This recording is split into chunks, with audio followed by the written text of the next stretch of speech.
بسم اللہ الرحمن الرحیم۔ محترم ناظرین، آج میں آپ کے لیے ایک ایسا عمل لے کر حاضر ہوا ہوں، آپ یقین کریں یا نہ کریں، صرف میرے کہنے پر ایک مرتبہ اس کو پڑھ کر دیکھ لیں۔ یقین کیجئے اللہ رب العزت آپ کے رزق میں، آپ کی دولت میں اتنا اضافہ کر دیں گے کہ آپ سے دولت سنبھلی بھی نہیں جائے گی۔ اتنی زیادہ دولت آپ کو مل جائے گی، سنبھالنا آپ کے لیے مشکل ہو جائے گا۔ اللہ پاک آپ کے رزق میں بہت زیادہ کشادگی پیدا کر دیں گے۔ جن لوگوں کو اللہ تبارک تعالیٰ سے بہت زیادہ دولت سے نوازا ہے، بہت زیادہ مال سے نوازا ہے، جو کہ بہت بڑے بنگلوں کے مالک ہیں، جن کے پاس گاڑیاں ہیں، فیکٹریاں ہیں، ان کو کس نے عطا کیا ہے؟ ان کو اللہ تبارک تعالیٰ نے دیا ہے۔ اللہ پاک آپ کو بھی عطا کر سکتا ہے اگر آپ کو یقین کامل ہے۔ اگر آپ اللہ پر یقین کامل رکھ کر بھروسہ رکھیں، اللہ پاک سے مانگیں تو وہ ضرور آپ کو عطا کرے گا۔ اور یہ عمل اگر آپ کر لیتے ہیں تو اللہ پاک آپ کی قسمت کو بدل دیں گے۔ جو یہ وظیفہ بتاتے ہیں اور جو یہ عملات بتاتے ہیں، اور ہم آپ کو اپنی طرف سے نہیں بتاتے، بلکہ بزرگان دین کے بتائے ہوئے اعمال ہیں، قرآن و حدیث سے ثابت ہے۔ اور ان اعمال کو کرنے سے اللہ پاک قسمت کو بدلتے ہیں، حالات بہتر کرتے ہیں، مشکلات جو ہیں آسان ہوتی ہیں۔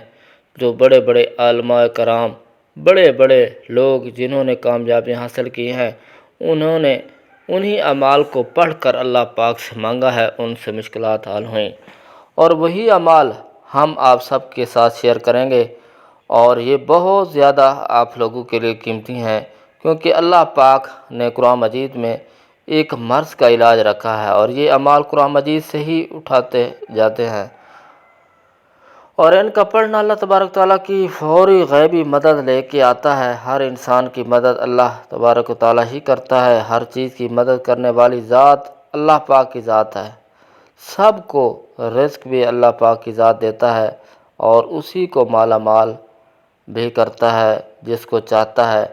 اور تو اللہ پاک پر بھروسہ رکھ کر اس کو عمل کو کریں، اللہ پاک آپ کی مدد فرمائے گا اور آپ کے حالات بہتر ہوں گے۔ ناظرین کرام، اگر آپ وظائف کر کر کے اب تھک چکے ہیں، اگر تو آپ نے ہر ممکن کوشش بھی کر لی ہے، مگر اس کے باوجود بھی آپ کے رزق کی جو بھی تنگیاں ہیں، پریشانیاں ہیں، ختم نہیں ہو رہی، آپ بے حد مایوس ہو چکے ہیں، تو اب آپ مایوسی کو چھوڑ دیں، کیونکہ مایوسی کفر ہے۔ انسان کی فطرت ایسی ہے کہ اسے زندگی میں سب کچھ اپنے مطابق چاہیے، سب اسی کی مرضی اور منشا کے مطابق نہیں ہوتا، تو وہ نا امید اور مایوس ہو جاتا ہے، اور ساتھ ہی اسے احساس ستاتا ہے کہ اب اسے مزید نہیں جینا۔ انسان بنیادی طور پر جلد باز واقع ہوا ہے، اور اسے اگر کچھ حاصل کرنا ہو تو وہ اس کی تگ و دو کرتا ہے، دعائیں مانگتا ہے، محنت کرتا ہے، مگر جب اس کی منشا کے مطابق اس کو پھل نہیں ملتا تو وہ تھک جاتا ہے، اور اسی تھکن میں وہ مایوسی کے اندھیرے میں اپنا وجود، اپنی امید، اپنا یقین کھو بیٹھتا ہے۔ اسے زندگی بے رنگ لگنا شروع ہو جاتی ہے، دوسرے الفاظ میں اس کی زندگی میں دلچسپی ختم ہو جاتی ہے۔ مگر یاد رکھیے کہ کچھ بھی ہمیشہ کے لیے نہیں ہوتا، وقت کی ایک خوبصورتی ہے، اور یہ کبھی بھی ایک جیسا نہیں رہتا۔ مشکل ہو تو آسانی بھی مل جاتی ہے۔ حالات چاہے جتنے بھی کٹھن کیوں نہ ہوں، مشکلات کے بادل جتنے بھی کالے کیوں نہ ہوں، آسانی کی صبح کا سورج طلوع ہوگا، اور یہ دکھ سدا رہتا ہے نہ سکھ۔ ایسے ہی ناکامی کامیابی بھی ہمیشہ کے لیے نہیں ہے۔ اسی لیے سب سے اہم بات یہ ہے کہ انسان کو کبھی بھی مایوس نہیں ہونا چاہیے، بلکہ مشکلات کے آنے پر مایوسی کے اندھیروں میں بھی امید اور یقین کے چراغ جلاتے رہنا چاہیے، کیونکہ اگر انسان مایوسی کے اندھیرے میں امید کا چراغ جلاتا ہے تو اس کی روشنی انسان کے وجود کو منور کر دیتی ہے، اور اسی روشنی سے انسان باطنی اور ظاہری طریقے سے مضبوط ہو جاتا ہے۔ وہ سمجھ جاتا ہے کہ یہ ناکامی، مشکل وقت سب عارضی ہیں۔ وہ اس حقیقت سے آشنا ہو جاتا ہے کہ یہ زوال اور مشکلات، یہ سب انسان کی ہمت کو جانچنے کے لیے قدرت نے پیمانے بنائے ہوئے ہیں، کیونکہ یہ بھی ایک حقیقت ہے کہ انسان اپنی فتح اور کامیابی سے اتنا مضبوط نہیں ہوتا جتنا وہ زوال اور ناکامی سے مضبوط ہوتا ہے۔ اسی لیے ہمیں کسی بھی حالات میں مایوس نہیں ہونا چاہیے اور اپنے رب سے امید رکھنی چاہیے، بے شک وہ ہر چیز پر قادر ہے انشاءاللہ، اور آپ کی تمام پریشانیاں حل کر دے گا۔ تو یہ جو عمل ہے اس کو کرنے سے پہلے ایک بات اپنے ذہن میں لازمی رکھ لیں کہ اللہ تبارک و تعالیٰ کی راہ میں جتنا زیادہ ہو سکے حسب توفیق وہ صدقہ ضرور کیا کریں، کیونکہ صدقہ جو ہے اللہ کی راہ میں جو بندہ خرچ کرتا ہے اور وہ مال کو بڑھاتا ہے تو اللہ پاک اس بندے کی مال میں اضافہ کرتے ہیں جو کہ اللہ کی راہ میں خرچ کرتا ہے۔ تو ناظرین، اسلام ایک مکمل ضابطہ حیات ہے۔ یہاں معاشرے کے تمام طبقات کو بہتری کا خیال رکھا گیا ہے۔ زکوٰۃ، صدقہ ایسے ہی اقامات ہیں جو ہمارے معاشرے کی فلاح کا سبب بنتے ہیں۔ حدیث نبوی صلی اللہ علیہ وسلم کا مفہوم ہے کہ اگر صدقہ کرنے والا جان لے اور سمجھ لے کہ صدقہ فقیر کے ہاتھ میں جانے سے پہلے اللہ کے ہاتھ میں جاتا ہے تو یقیناً دینے والے کو لذت لینے والے سے کہیں زیادہ ہوگی۔ صدقہ جنت کے دروازوں میں سے ایک دروازہ ہے۔ صدقہ اعمال صالح میں افضل عمل ہے اور سب سے افضل صدقہ کھانا کھلانا۔ صدقہ قیامت کے دن سایہ ہوگا اور اپنے دینے والے کو آگ سے خلاصی دلائے گا۔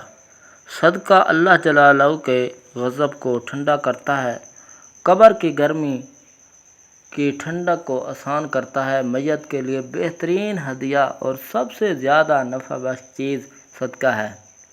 صدقہ کے ثواب کو اللہ تعالیٰ بڑھاتے ہیں۔ صدقہ مصطفیٰ ہے، نفس کی پاکی کا ذریعہ، نیکیوں کو بڑھاتا ہے۔ صدقہ قیامت کے دن صدقہ کرنے والے کے چہرے کا سرور اور تازگی کا سبب ہے۔ صدقہ قیامت کی ہولناک خوف سے امان ہے اور گزرے ہوئے افسوس نہیں ہونے دیتا۔ صدقہ گناہوں کی مغفرت کا سبب اور سیئات کا کفارہ ہے۔ صدقہ خوشخبری ہے، حسن خاتمہ کی اور فرشتوں کی دعاؤں کا سبب ہے۔ صدقہ دینے والا بہترین لوگوں میں سے ہے اور اس کا ثواب ہر اس شخص کو ملتا ہے جو اس میں کسی طور پر بھی شریک ہوں۔ صدقہ دینے والے سے خیر کثیر اور بڑے اجر کا وعدہ ہے۔ خرچ کرنا آدمی کو متقین کی صف میں شامل کر دیتا ہے اور صدقہ کرنے والے سے اللہ کی مخلوق محبت کرتی ہے۔ صدقہ کرنا جو دو کرم و سخاوت کی علامت ہے۔ صدقہ دعاؤں کے قبول ہونے اور مشکلوں سے نکلنے کا ذریعہ ہے۔ صدقہ بلاؤں کو دور کرتا ہے، دنیا میں 70 دروازے برائی کے بند کرتا ہے۔ صدقہ عمر میں اور مال میں اضافے کا سبب ہے، کامیابی اور رزق کا سبب ہے۔ صدقہ علاج بھی ہے، دوا بھی ہے، شفا بھی ہے۔ صدقہ آگ سے جلنے اور غرق ہونے اور چوری اور بری موت کو روکتا ہے۔ صدقے کا اجر ملتا ہے چاہے جانوروں اور پرندوں پر ہی کیوں نہ ہو۔ یقیناً اس تحریر کو پڑھ کر آپ صدقے کے فضائل اپنے روح و قلم میں اتار رہے ہوں گے۔ صدقے میں آپ کو بہت بڑا فائدہ ہے، آپ بھی صدقہ کریں۔ سن لیجئے کہ حدیث نبوی صلی اللہ علیہ وسلم کا مفہوم ہے، اچھی بات کو آگے پھیلانا بھی صدقہ ہے۔ سو دین اسلام کی رہنما کو آگے بڑھائیں اور صدقے کے سلسلے کو جاری کریں۔ تو ناظرین، وقت کی نزاکت کو مد نظر رکھتے ہوئے اب ہم وظیفے کی طرف چلتے ہیں۔ تو آپ نے سب سے پہلے درود پاک پڑھنا ہے۔ آپ نے 3 مرتبہ کوئی سا بھی درود پاک پڑھ لینا ہے، لیکن درود ابراہیمی کی بہت زیادہ فضیلت ہے، اسی لیے ہمیشہ درود ابراہیمی ہی پڑھا کریں۔ ایک مرتبہ میرے ساتھ بھی پڑھ لیں تاکہ ثواب ہو۔ اللہم صلی علی محمد وعلی آل محمد کما صلیت علی ابراہیم وعلی آل ابراہیم انک حمید مجید۔ اللہم بارک علی محمد وعلی آل محمد کما بارکت علی ابراہیم وعلی آل ابراہیم انک حمید مجید۔ پھر جیسے ہی آپ درود ابراہیمی پڑھ لیں، اگر آپ کے پاس تسبیح موجود ہے تو تسبیح لے لیں، اگر اسی وقت تسبیح نہیں ہے تو آپ سیدھے ہاتھ کی انگلیوں پر بھی یہ وظیفہ کر سکتے ہیں۔ پھر تسبیح یا انگلی کے پہلے ہی سے یعنی پہلے دانے پر آپ نے 3 مرتبہ یا اللہ یا رحمان آپ نے 3 مرتبہ صرف پڑھنا ہے۔ اس کے بعد آپ نے مکمل سورۃ کوثر پڑھنی ہے۔ اِنَّا أَعْطَيْنَاكَ الْكَوْثَرَ فَصَلِّ لِرَبِّكَ وَانْحَرْ إِنَّ شَانِئَكَ هُوَ الْأَبْتَرُ۔ پھر ایک مرتبہ آپ نے سورۃ اخلاص قُلْ هُوَ اللَّهُ أَحَدٌ اللَّهُ الصَّمَدُ لَمْ يَلِدْ وَلَمْ يُولَدْ وَلَمْ يَكُنْ لَهُ كُفُوًا أَحَدٌ مکمل پڑھنی ہے۔ پھر ایک مرتبہ سورۃ علم نشرح پڑھنی ہے۔ ایک بار میں بھی پڑھ دیتا ہوں۔ علم نشرح لک صدرک ووضعنا عنک وزرک الذی انقض ظہرک ورفعنا لک ذکرک فإن مع العسر یسرا ان مع العسر یسرا فإذا فرغت فانصب وإلی ربک فارغب۔ اور آپ کا عمل ایک دانے کا مکمل ہوا، اور اسی طرح دوسرے دانے پر بھی یا اللہ یا رحمان یا اللہ یا رحمان کے بعد آپ نے سورہ کوثر پڑھنی ہے، سورۃ اخلاص، سورۃ علم نشرح دوبارہ ادا کرنے کے بعد اسی طرح 33 بار یہ تسبیح کرنی ہے۔ پھر اس کے بعد ترتیب کے ساتھ پڑھنی ہے یا اللہ یا رحمان 3 مرتبہ، سورۃ کوثر 1 مرتبہ، سورۃ اخلاص 1 مرتبہ، علم نشرح 1 مرتبہ، ایک دانے کے آگے کر دینا ہے۔ اسی طرح 33 مرتبہ آپ نے یہ تسبیح مکمل کر لینی ہے۔ اس کے بعد آپ نے 33 مرتبہ استغفر اللہ استغفر اللہ استغفر اللہ صرف اتنا پڑھ لیں، اور وہ بھی بہتر ہے اگر نہیں پڑھ سکتے تو استغفر اللہ کی جو مکمل تسبیح استغفر اللہ ربی من کل ذنب واتوب الیہ یہ پڑھ لیں، اور آخر میں آپ نے دوبارہ 3 مرتبہ درود ابراہیمی پڑھنا ہے جو آپ نے شروع میں پڑھا تھا۔ آپ کسی بھی قسم کے وظیفے کے لیے ہمیشہ درود ابراہیمی ہی پڑھا کریں، ہو سکے تو ہاتھ کی انگلیوں کی پوروں پر بھی یہ وظیفہ کیا کریں۔ اگر ہاتھ کی انگلیوں پر گننے میں دشواری ہے تو بے شک آپ تسبیح کا استعمال کر لیں، لیکن ہاتھوں پر شمار کرنا بہت زیادہ افضل ہے۔ اس تسبیح کے بعد اللہ تعالیٰ نے سے نہایت خلوص اور دردمندانہ انداز میں گڑ گڑا کر اپنی مشکلات حاجات کی دعا کریں۔ انشاءاللہ تعالیٰ کی دعا اللہ کے ہاں قبول و منظور ہوگی۔ لیکن ایک بات واضح کر دیں، آپ صرف کسی وظیفے کے لیے ہی نماز نہیں پڑھتے، بلکہ نماز کو اپنی مستقل عادت بنا لیں۔ نماز کی اسلام میں بہت زیادہ فضیلت ہے۔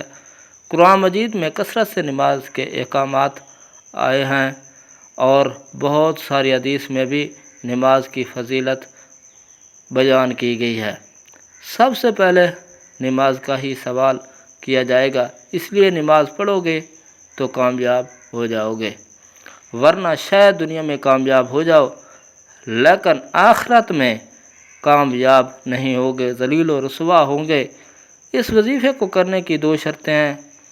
5 وقت نماز بادگی سے ادا کی جائے، اور صرف حلال ہی کمائیں، اور اس میں سے آپ خود بھی کھائیں، اپنے گھر والوں کو بھی کھلائیں، اور اس وظیفے کو سچے دل سے کیا جائے۔ انشاءاللہ اللہ تعالیٰ آپ کو ضرور کامیاب کرے گا۔